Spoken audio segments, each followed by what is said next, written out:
Plus, we'll tell you which iconic home from an HBO series might just be your next Airbnb. And finally, our A-list insider ladies break down some wild rumors in celebrity romance. Let's get those heart rates pumping because Pulse.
On this episode of Pulse, we're diving into the details of a merger that could shake up Hollywood. Plus, we'll tell you which iconic home from an HBO series might just be your next Airbnb. And finally, our A-list insider ladies break down some wild rumors in celebrity romance. Let's get those heart rates pumping because Pulse starts right now.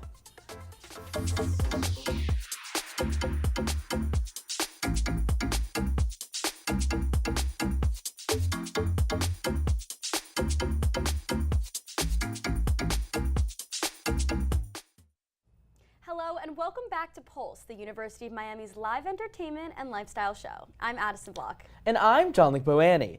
Thank you so much for joining us. We've got an exciting episode ahead, so let's not keep you waiting. Dearest gentle readers, fans of the hit Netflix series Bridgerton will now return to the ton. Season 4, Part 2 dropped last Thursday, picking up after Benedict Bridgerton and Sophie Bayek had a steamy stairwell scene at the end of Part 1. Part 2 will dive into the rigid class divide that threatens their relationship, and the truth about Sophie's past. Get ready for emotional confrontations, long-awaited confessions, and major turning points for the Bridgerton family. As always, you can expect to see lavish balls, romance, and of course, scandal. There's even speculation of a shocking character death in the finale. Plus, some fan favorites are returning, including Jonathan Bailey and Simone Ashley, who played the lead couple in Season 2. Fans are already calling Part 2 the most dramatic stretch of the season yet. So, grab your dance cards and prepare for the drama, because the tea is already brewing. A controversial incident from the live BAFTA Awards ceremony continues to spark debate.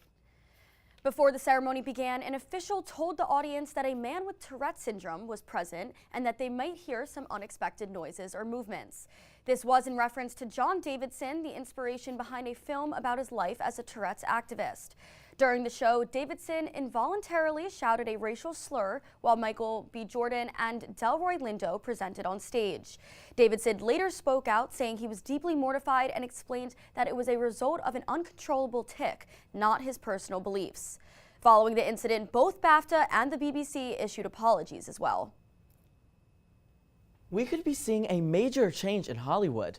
Paramount now leads the race to acquire Warner Bros. Discovery, and a move that would cut the number of major studios from 5 to 4.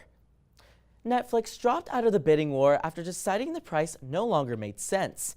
Paramount stepped in with an offer that would value Warner Bros. Discovery at about $110 billion, including debt. The deal would give Paramount control of the Warner Bros. Film Studio, HBO, CNN, its cable networks, and one of the biggest content libraries in entertainment. Company leaders say the deal would strengthen their streaming business and boost film output to more than 30 movies a year. However, critics argue the merger would reduce competition and limit choices for audiences. Federal regulators and shareholders still must approve the deal before it can close. If they sign off, the merger could transform what we see in theaters and in our homes. And now transitioning from the rap stage to the Broadway stage, Megan Thee Stallion can now add theater star to her resume. The Grammy-winning artist heads to New York City, joining Moulin Rouge for an 8-week run beginning March 24th. She will portray Harold Zeidler, a charismatic nightclub owner. Megan will make history as the first woman to ever hold this role since the show first opened on Broadway. Producers say her performance will include subtle touches of her own musical style blended into the show's pop-inspired score. Megan says she's ready to challenge herself and step into the exciting world of live theater. Addie, it's crazy to see worlds like rap and musical theater combined. It's definitely interesting, but I'm sure she'll do well with it. Well, now it's time to take you off the record. Let's throw things over to our music reporter, Layla Pettis. Layla? Thanks, guys. Welcome back, music lovers. We've got a lot to get in today. First things first, let's talk playlist because Zara Larsson made it very clear who is not on hers. The Lush Life singer stopped by Cosmopolitan's Cheap Shot series this week, where they asked her to name one artist you'd never find on her playlist. She revealed that she's blocked several artists on Spotify, and they all fall in under the same category.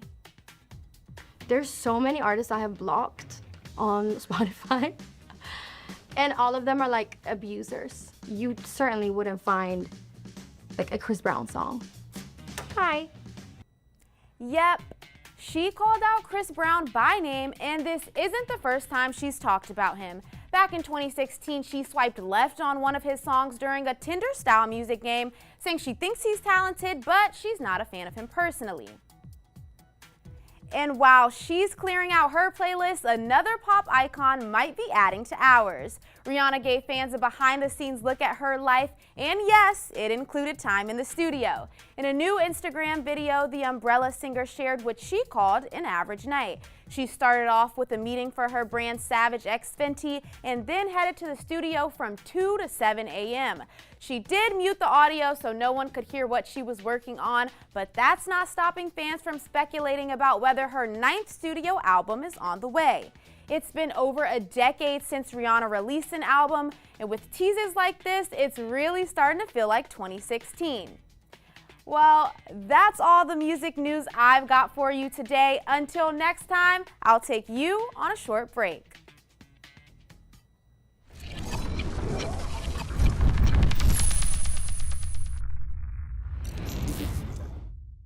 Is it time yet? It's time. Post on time for dinner. Oh, terrific. Post on dinner.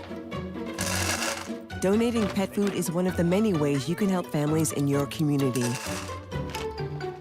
Pets and people belong together. Learn more at petsandpeopletogether.org. For decades, I've taught you everything I know.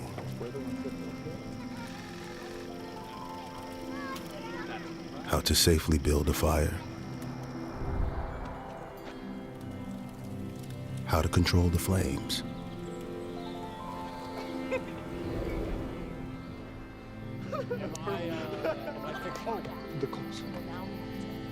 What to do with hot coals.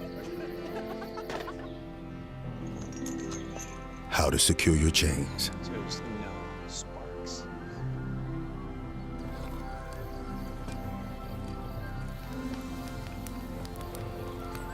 But I can only teach wildfire prevention.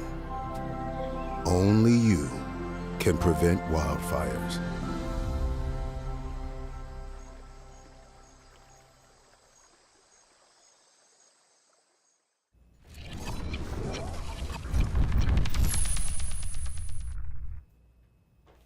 Eric Dane, known for his roles in Grey's Anatomy and Euphoria, will be remembered not only for his work on screen, but also for the heartfelt message he left for his daughters. In a Netflix feature, the actor spoke directly to his daughters about strength, resilience, and unconditional love. Dane called fatherhood the most important role of his life and expressed hope that his children would always feel supported and proud of who they are. The clip has spread across social media, with viewers describing it as touching and bittersweet.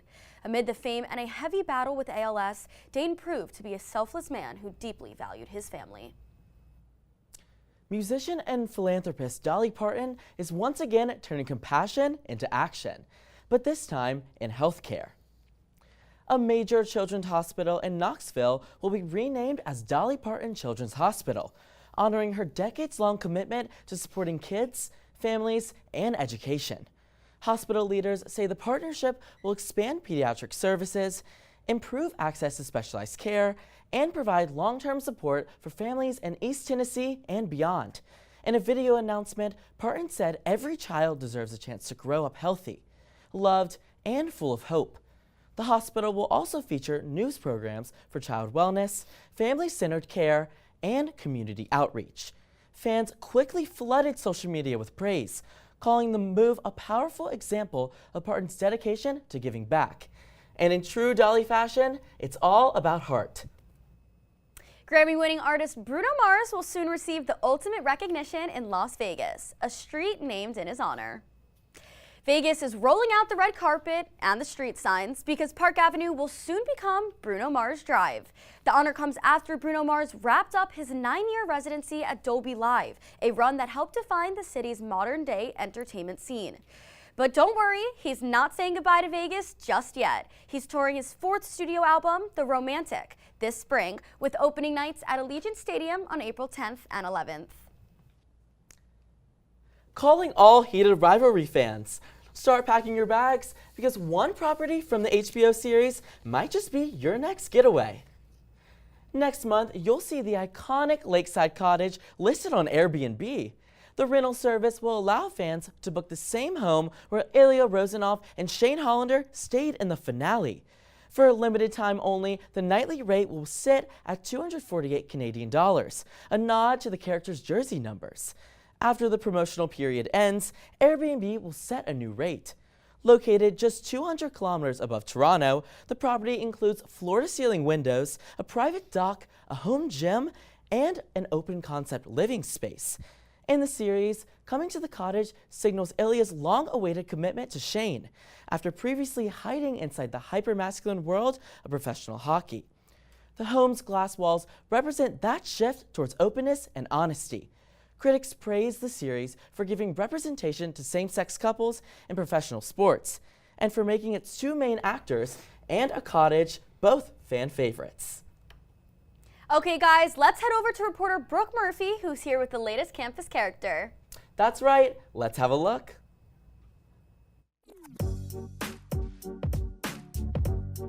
Hey guys, I'm Brooke Murphy back with Campus Characters, and today we're going to be interviewing Brooke Walsh and doing a gem by number kit and finding out what makes her a campus character. So tell us a little bit about yourself. So my name is Brooke Walsh, and I am currently a freshman here at the University of Miami, and I am the first ever commit for the Sensations dance team. How was recruiting with that? Because obviously it was a new experience. Yeah, so basically I just went to one of our clinics. So the Sensations have a few clinics throughout the year where high schoolers or people just interested in the team or the school get to come and kind of take a class. It's like a long day of a bunch of different classes, and you kind of meet the coaches, talk to the coaches and all that. And I went to the coach at the end, and she was like, if you commit to the school right now, I will offer you a spot on the team. And it was just kind of crazy because no one knew that that could happen. Like, people on the team didn't even know that that could happen yet. It's such a great thing to have both great academics and also a great dance team. But at the same time, that can hurt as well because we have a lot of girls that want to be on the team but don't get into the school because we can't give out scholarships to people and we can't get them in the school. I still had to get into the school by myself, and so will everyone else in the future because we're not NCAA. Obviously, you've been on the dance team for a year. Do you ever feel like the dance team doesn't get as much credit as other teams? It's super nice that we are considered athletes because obviously dance isn't a sport under the NCAA, nor is cheerleading. So us and cheer are considered athletes here, which is incredible. However, we aren't able to get every single perk that other athletics get, which makes it a lot harder. Like, for example, housing. Like, that has been a thing that has been a big struggle for us because we still have to be on campus for our early morning lifts, waking up at 5. We have the earliest lift time. Like, we have long, 10 to 10 practices during comp season. So it's super important for us to be close. But then there are amazing things, like we get early class selection, we get access to all the athletic facilities, which is great. We don't have our own locker room or anything, but this year we were able to have our own space. We got a studio, which has been super nice. It's like within the rowing facility. Because we did so well at nationals this year, we felt like we did get a little bit more recognition than usual. This year we actually did the best we've ever done. We made it to semifinals. We're the first private school to ever make it to semifinals. What has been like your favorite experience this year with the dance team? Dancing at the national championship was life-changing. Like I'm sure. Yeah, it was so fun to just be out there on that field and like see celebrities walking by and just like seeing ourselves on TV after. That was so cool. And like everyone texting us being like, oh my goodness, I see you on TV. You rushed for a sorority. So how is that like balancing dance and Greek life? Having both has been so great because I have two separate groups of people that I can really like go to, and both sides are really good with like balancing both things. So it's been great. Tell us about how some of the dancers taught some pledges for the fraternities, a dance. We taught them a dance that they had at one of their events, and it was so fun. We practiced with them every day of the week, and they were so into it. This is hard for a 6-year-old. I agree. This is very hard. This is very hard for a 6-year-old. This is very hard for 19-year-olds, yeah. What's harder, dance or doing this right now? Probably this. Didn't fully finish, but I think they still look really pretty. They look great. Yeah, I think they look really good. But it's so good. Yeah, I think yours looks a little better. I had a lot of fun. Yeah, I'm glad you did. Thanks so much for joining us. Thank you for having me. It's great to see our UM dance team grow in such great ways. Okay guys, I'm going to send you over to our A-List Insider team for the gossip you've all been waiting for. Ladies? Hello and welcome back to A-List Insider, your #1 destination for the biggest headlines and celebrity gossip. I'm Julia Mia. And I'm Mary Stos. You guys, we have been drowning in relationship rumors this week, and the first one hits a little close to home. We're kicking things off with a Miami icon, Miss Alex Earl. Before their split, Alex Earl and Braxton Berrios were one of South Florida's most talked about couples, blending NFL spotlight with influencer fame. But since their breakup, we haven't seen them together, and their social media interactions pretty much non-existent. But then, enter St. Bart's. As our Critics Corner debate mentioned last episode, Alex was getting quite comfortable with football legend Tom Brady. And you know what they say, the best way to get over your ex is to get with his favorite player. And you know what, Mary? I think the internet needs to stop feeling bad for Braxton Berrios and start realizing how bad of a boyfriend he was. Hey, you're not wrong, Julia. I mean, can we talk about the fact that he didn't go to any of her Dancing with the Stars performances? Not to mention, he's 30. Clock it. On top of that, he's only 5'9".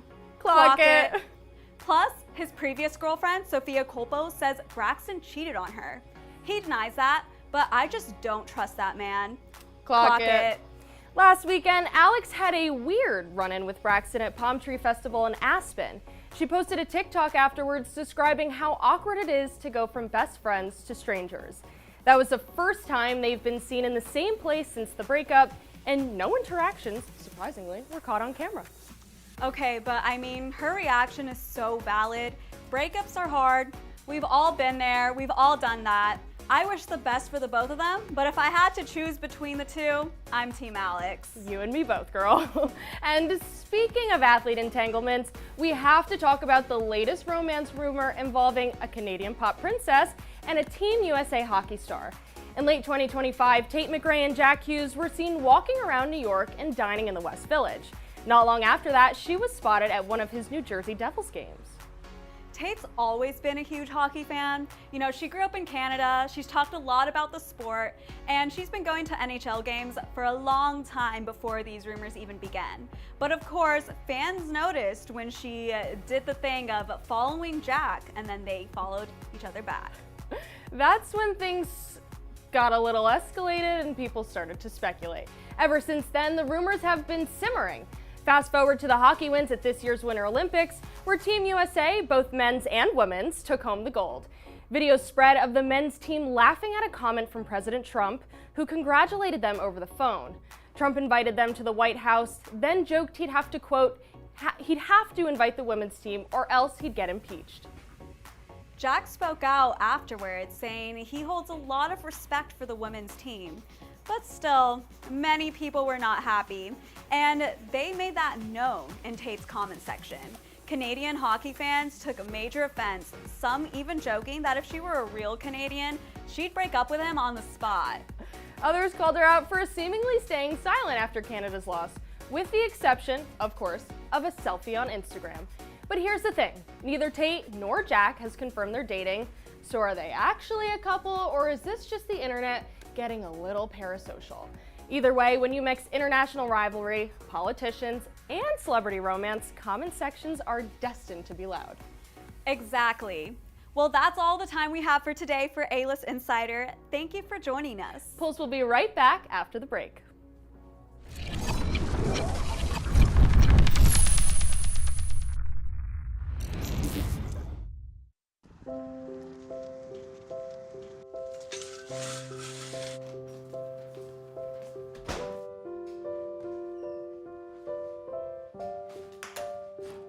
I like to eat apples and bananas.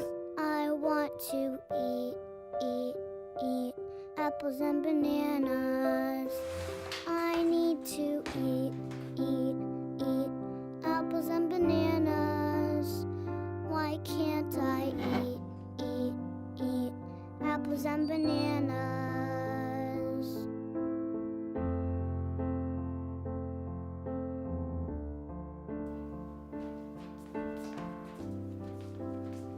Support the Feeding America nationwide network of food banks to help provide meals to those in need. Join us at feedingamerica.org. I'm an ex-drug dealer, and I'll be your sub today.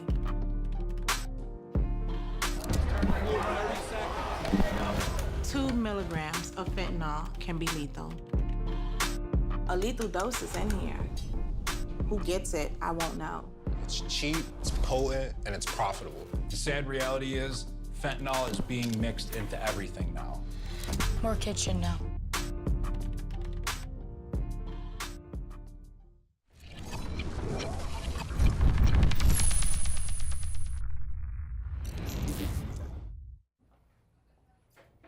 Hello and welcome to 305 Degrees, your go-to guide for the hottest plans in Miami. I'm Kelly McDermott, and I've got you covered in the research department, so the only thing you have to do is show up. Coming up next week, Carnival celebrations are taking to the heart of Coral Gables for a weekend-long party. Miracle Mile will be lined with local art, live music, great food, and children's entertainment.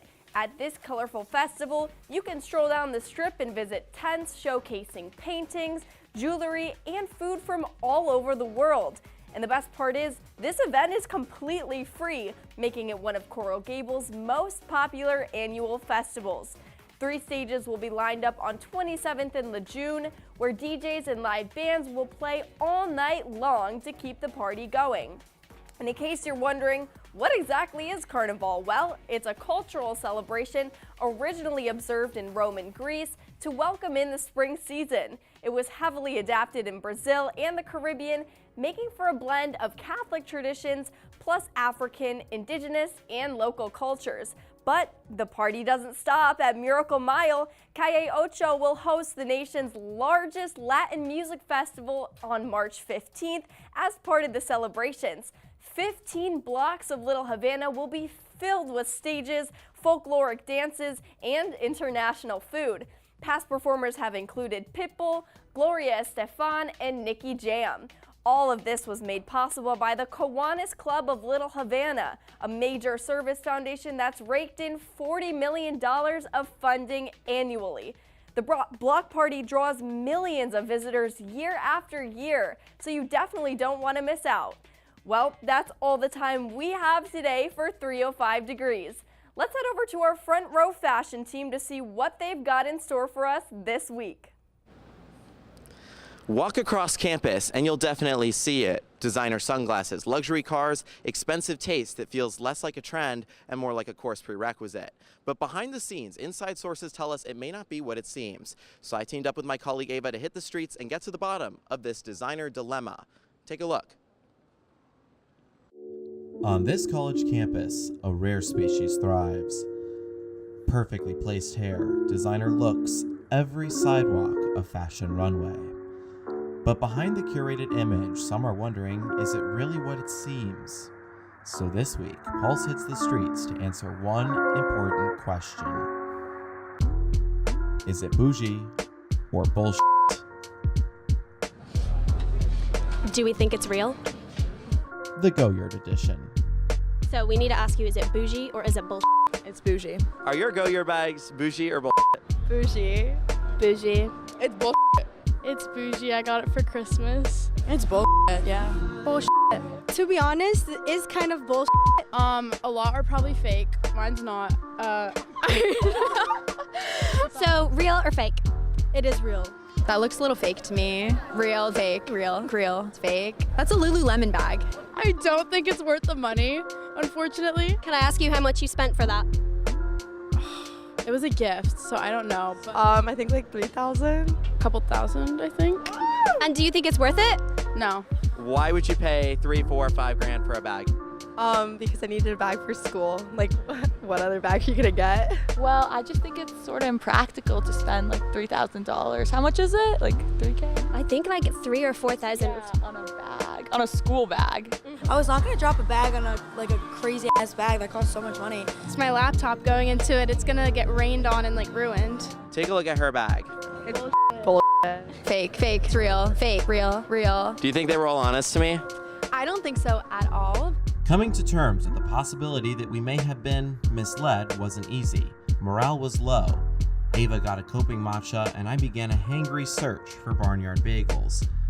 But much like the truth behind some of those bags, I never found the bagel stand. What we did find is that maybe the only bullshit we stepped into is nothing more than a trend. Being bougie was never about chasing what everyone else carries, it's about choosing what actually means something to you. I want to know a little bit about your bag. It's from Lululemon. That's it. It's not like that exciting. Would you consider it bougie or bullshit? I would consider it bullshit because it kind of looks like the Go-Yard, but it's not. It's like a knockoff. She got a little off script, but you get the point. $2,000 tote bags are dumb anyway. I still think most of those people were lying to me, but I know one thing for sure, I will not be putting an expensive Go-Yard bag on my Christmas wish list anytime soon. Ava, what about you?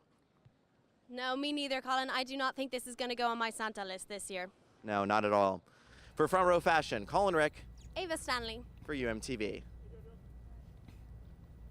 Hello and welcome back to Critics Corner, home to pop culture debates that are sure to get your heart rates pumping. Now, today is all about film sequels and series reboots. How long is too long? In my opinion, some TV shows just don't know when to end. Like, especially in the case where the main actor leaves the show. Take a look at Nina Dobrev when she left The Vampire Diaries and they still made another 2 seasons. Like, what are we doing? I feel like it's just totally unnecessary at that point. You know, exactly, and you can see the same thing happen on the big screen, right? When you can tell when a franchise is just pushing it and going way too long, right? Horror is a huge, huge victim of this, right? So you have Halloween, the 1978 classic, great film in my opinion, a masterpiece if you will. But then you have 2 sequels that are pretty decent, followed by 2 sequels that are not so great, that then led to a reboot, which got kind of a good serviceable, reception. Then you had another one that just bombed completely, which led to 2 more reboots. So it's like, at some point, you got to put the brakes on it. Okay, well, I agree that certain franchises don't need to go on for 20 plus years, but I think other shows have made cultural impacts for their long time on air, especially when looking at animation and you look at shows like Family Guy, which have been on air for almost 30 years and fans are still tuning in to see what Stewie, Peter, and Lois are up to every week to get a good laugh. So same thing goes for South Park, The Simpsons, SpongeBob. All of these programs have been running for a long time and they have steady fan bases keeping them afloat. I agree with that, but again, in the point of the main character leaving, if Stewie wasn't, the voice of Stewie anymore, would people still watch? Well, no, but the magic is still there and people are still watching. But I agree that, with other horror movies, Scream doesn't need 7 films and you get to a point where you lose its magic, That's true, but I think Scream is kind of the exception to the rule because the whole point of those movies is that they're actually making fun of the genre. That's almost. true, they're very meta. So that's kind of the point of that franchise. But then you also talk about when characters leave, right? Yes. Take a look at The Office, right? You had Michael Scott, played by Steve Carell, And once he left the show, and then Ed Helms' character Andy became the manager of The Office, completely just dropped off in terms of ratings, in terms of people wanting to actually tune into the show, just completely dropped off. See, Steve Carell, I guess I can understand him leaving The Office, but again, take me back to my first example with The Vampire Diaries. I mean, Nina Dobrev, yeah, she was so popular at the time that she did decide to leave, but I haven't seen her in anything else, and honestly, if I were her, I would have stayed on that show as long as I could. I agree. I mean, you kind of don't know what the show is if you don't have the main character and the person who kind of put the show at the forefront. And with Nina, with Steve, like both of those people are icons because of those shows, and without them, it's like, what's the point? I agree, and the same thing with the sequels too. I mean, some are really great. I love when we have a little reunion moment with Halloween. I think it was cool to kind of see all the original characters come back Exactly, into in play. the 40th anniversary one, in the 2018 version, that was like phenomenal to see. You know, Laurie Strode, played again by Jamie Lee Curtis, take on Michael Myers. It was so fun. But other ones, I mean, Avatar, I am an Avatar stan. I will defend it forever, but the most recent movie that came out, Fire and Ash, was basically a repeat of the Way of the Water movie, which had just come out right before. So I don't really know what is going to keep happening with that franchise, but we will see. We still got 3 more films apparently, Yep. so I don't know how they're going to stretch those. Well, that is all the time we have for Critics Corner today. Thank you all for joining us. Now, if you're starting to get hungry, don't worry because our Dish It Out team hit up another iconic spot. Check it out. We're here at Sandwich in Coral Gables, and there are so many good Cuban places here in Miami. So what makes this Cuban sandwich worthy of being some people's favorite in Miami?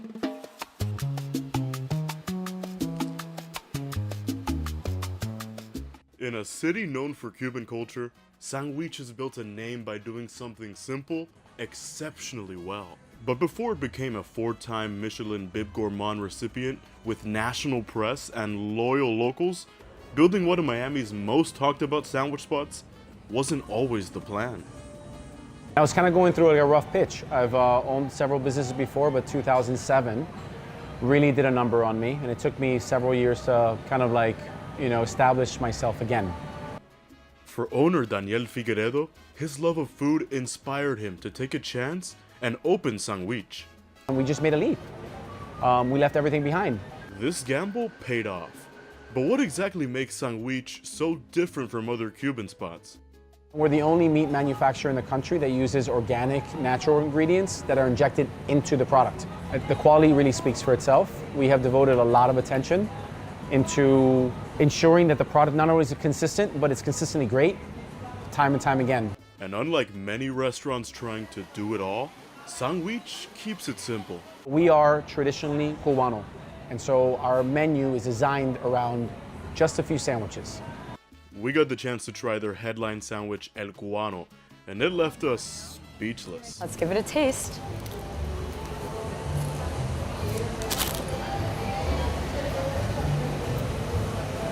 And although El Cubano is classic and popular, it might not be the only one in the small menu that can sit atop the best that Miami has to offer. Okay, so my go-to order, especially right before I get my hair done, is always a little coffee, a little croqueta, and a pan con lechon, because I think that this is probably like the best pan con lechon in all of Miami that has to offer. I think it's a nice badge of honor, especially here in Miami. In Miami, there are a few things better than a croqueta and some café con leche. So, the final verdict, a simple menu, classic flavors, and no critiques from us, makes Sandwich de Miami a must-try. Brian Matute and Valentina Clemente, UMTV.